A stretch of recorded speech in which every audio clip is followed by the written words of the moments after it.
Wow. What is going on, people? It's been a while, but we are back. This transfer window has been absolutely insane. Insane. We got some things we got to talk about.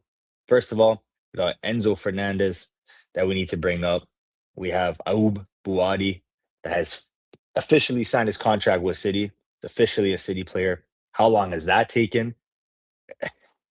Every day we kept getting updates. We're getting closer. We're getting closer. Like, how close could we get? We have Iliman Ndiaye that Alex Crook now has said City are interested in. And we have some stuff about Jack Grealish, Aston Villa, and Everton that we need to talk about as well. Let's start with Enzo Fernandez.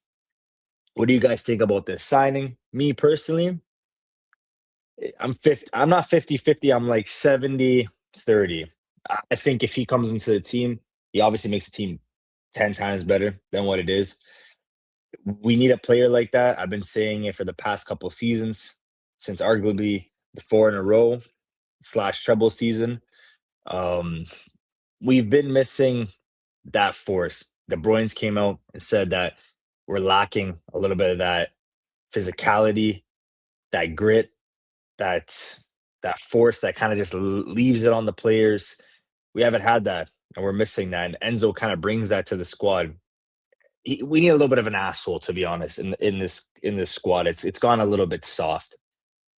He, I think he finished last season with 20. I want to say 26 or 25 GA. So that's good. You could definitely use that. And I kind of see the midfield they're trying to build.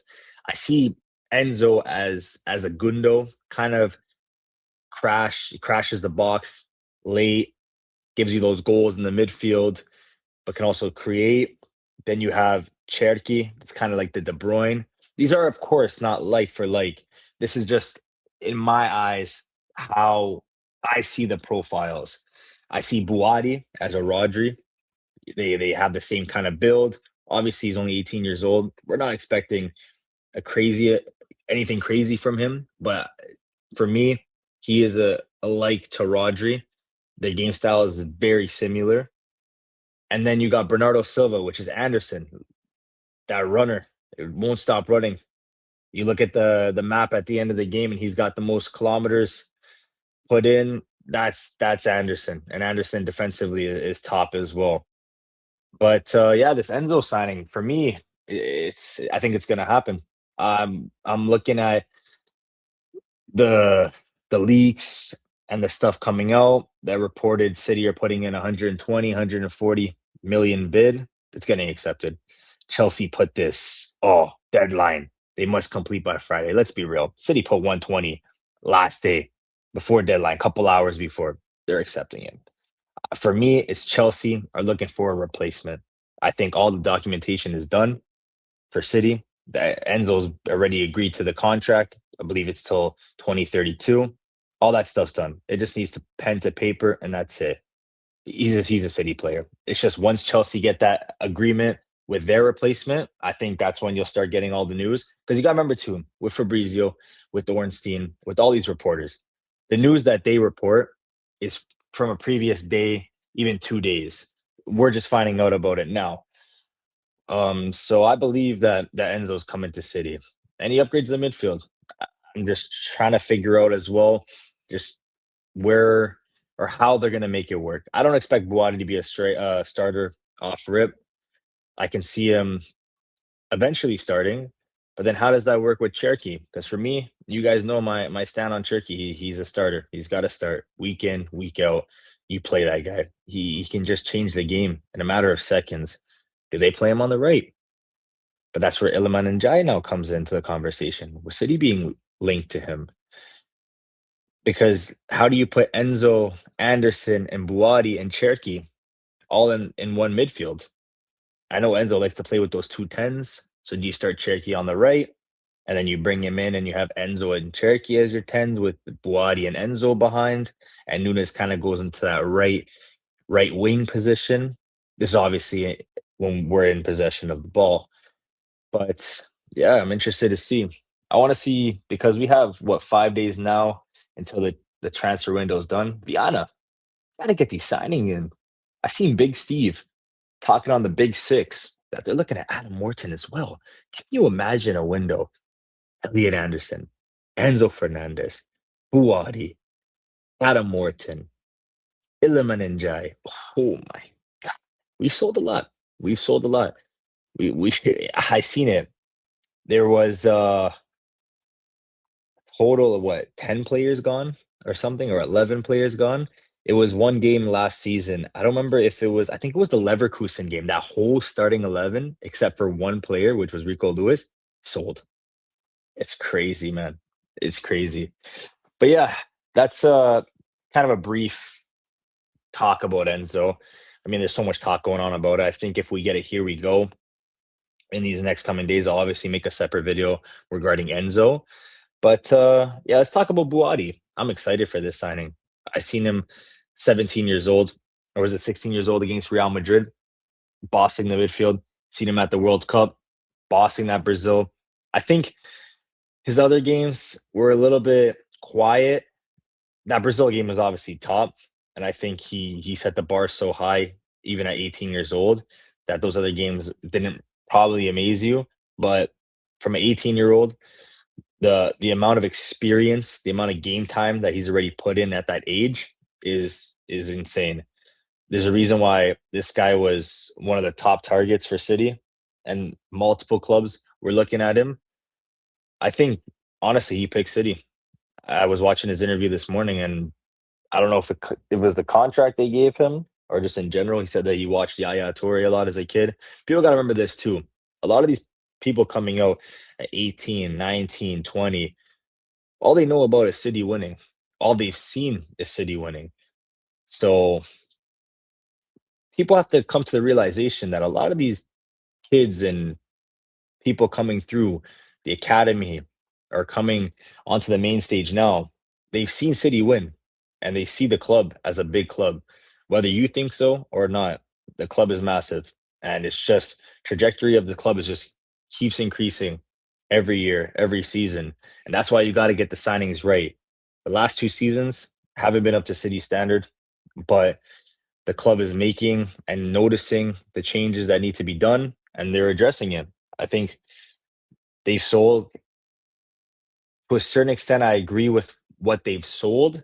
Nico G is probably the one that I wish they kept, because me, I love Nico G, man. I think that if you gave him the time, he was the Rodri replacement. They called him mini Rodri, but that's a whole nother topic, a whole nother video.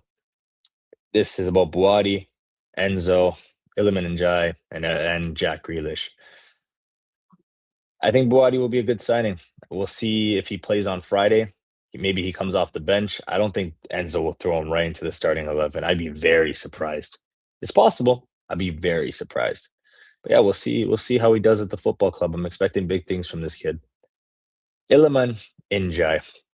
A few guys know about Iliman. He's a good player. Upgrades the team 100%. I had speculation about this, and I've been talking about it for a while now. I said Everton have been interested in Jack Grealish. Why are we not trying to do a swap deal for Iliman Ndiaye? Like, why? They wanted to sell him. They've wanted to sell him. I don't know if they've wanted to sell him or he wanted to leave, but I've heard even when the window first opened, I seen the links of City and Saudi and them looking to sell, and they were always interested in taking Grealish back for next season. So I said, why don't we just do a swap deal? Even if we got to throw a little bit of cash on the table, what is it, 40 mil, 60 mil? 60 mil for Iliman and Jai is a huge upgrade. One, the Grealish wages of 300K would be off the books. So you'd get that off. He would probably come in. I don't know what he's making now. I honestly didn't look, but I'd be surprised if he's making more than 150 a week. So he can easily offer him 180, 200, and he'll come. And the good thing is he's very versatile. He can play on the left, he can play on the right, and he can play in the 10, which is what City are looking for. They're looking for players that can play in multiple positions. And on the right, he's a huge upgrade. He's technically gifted. He's only 26 years old. We were linked to Gakpo, and we don't need any more left wingers at this club. Let's be real. We need someone on that right. We got Allen. Who the fuck is Allen? He's coming to the football club, 22 years old from Brazil, Palmeiras. Let's see what he does. I'm expecting by tomorrow, I'm expecting City to put out that he's got the jersey, what number he's got, etc. But yeah, Iliman and Jai, let's see where this goes because this is fresh. Fabrizio hasn't brought it up. Ornstein hasn't brought it up. So I don't know. We have to see if the links are concrete. I'm just going off with Talksport. They've been pretty good this window, especially with the City. They got a lot of stuff right. So let's see if Fabrizio or Ornstein touch base about this in the next couple of days, or if this is just a rumor, like the Gakpo. I didn't read too much into that, so we'll see what happens. I mean, if City do end up getting Iliman and Jai, it definitely upgrades the attack. I still think we need another attacker. I think if Doku is known for getting injuries, it's happened season after season. So you're putting a lot of weight on Semenyo, especially because Haaland doesn't have a cover. So if Haaland goes down, Semenyo's probably gonna have to cover in that 9 position. So yeah, you're relying on a 22-year-old in Allen or an 18-year-old in McAdoo, or if you get Iliman and Jai, you're relying on him as well. So I would look for Allen, Iliman and Jai, and maybe if it's possible, get one more. We'll have to see. I mean, Cherokee can always play on the right. Phil can always play on the right or the left. But do you really want to be playing those guys on the right and the left when Maresca likes to play a touchline winger? I don't know. We'll have to see. You guys let me know in the comments below what you guys think of these signings. If you think Iliman and Dye will be a good signing for City, what you think of Bouaddi, and if you guys are keen on Enzo Fernandez. I know he comes with a lot of baggage, but you can't disagree. The quality of the player is there. You guys let me know. I'll see you guys in the next one. Peace.